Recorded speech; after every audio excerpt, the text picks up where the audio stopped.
question about the President's national security team. You've made an interesting case about where they came out on Libya, where you thought it was too late.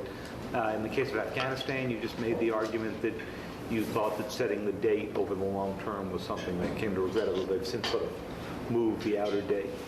The President's about to have a lot of change in that national security team. Secretary Gates has said he's going to leave. Admiral Mullen leaves his spot not long after or by the fall. Just seen 2 deputy secretaries' jobs open up at the State Department. Just seen a new national security advisor a few months ago. When the President put his original team together, he advertised it as sort of a team of rivals. And I'm wondering if you would assess how that worked and what he needs to do for this next team. Does it need to look or operate in a different way?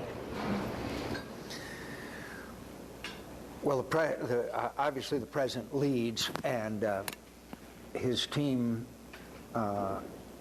I thought was a very well qualified team that he put into place when he when he came into office.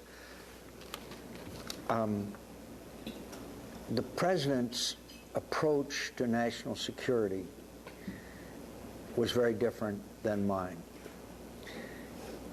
He went around the world after he was elected basically saying that the United States had made a lot of mistakes and done things wrong, and we were going to be different now.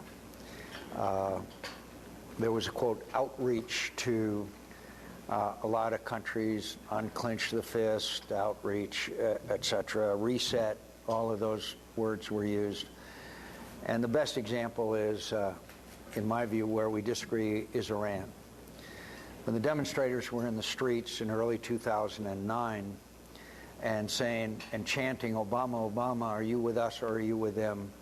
The President came out and said he didn't want to jeopardize his chances to negotiate with the Islamic Republic of Iran. That was a seminal moment, in my view, because it was a direct contradiction to the policies and advocacy that we have always practiced for people who are seeking freedom and democracy. And the resulting crackdown, obviously, was disgraceful. People were killed, beaten, raped, in prisons by the Iranian regime. And now the chances of the Iranian people achieving freedom and democracy are dramatically lessened. I think that was sort of their moment. So the message was sent then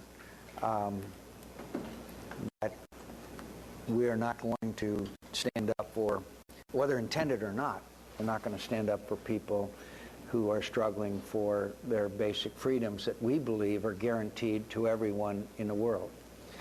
And then, of course, the reset with Russia, that we now focused our attention on Medvedev, and I think it's become rather clear over the last couple of years who governs Russia and who will continue to govern Russia, and that's Vladimir Putin.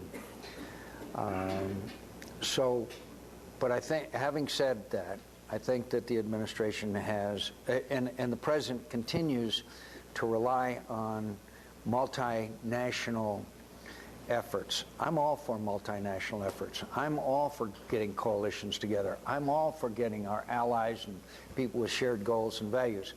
But the United States still has to lead. And if the United States doesn't lead, then nobody leads. This latest thing, if I could fast forward, taking our most effective weapons out off the battlefield in Libya, I mean, what sense does that make? And it emphasizes the fact that NATO is NATO, but the United States of America is NATO. We're the ones with the assets. We're the ones with the military capabilities.